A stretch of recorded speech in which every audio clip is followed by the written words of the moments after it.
Hello everyone, today in this video I will show you how to fix iMessages not working. Toggle iMessage off and on to refresh in iPhone 16 Pro Max.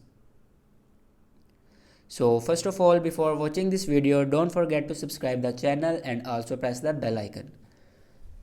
So let's start the video. First of all, open settings and then scroll down in last and click on apps.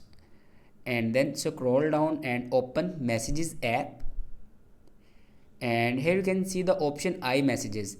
If you turn this iMessages button off, then turn it on. After turning on iMessages, then click on send and receive, and here you can see your email will be configured with iMessages. After that, go back and open general and scroll down in last and click on transfer or reset iPhone. Click on it and then click on reset. In second, you can see the option reset network settings. Click on it and here enter your screen passcode to reset all your network settings, and it will be confirmed to reset all your network settings. It will never destroy any other data like photos, videos and other personal data.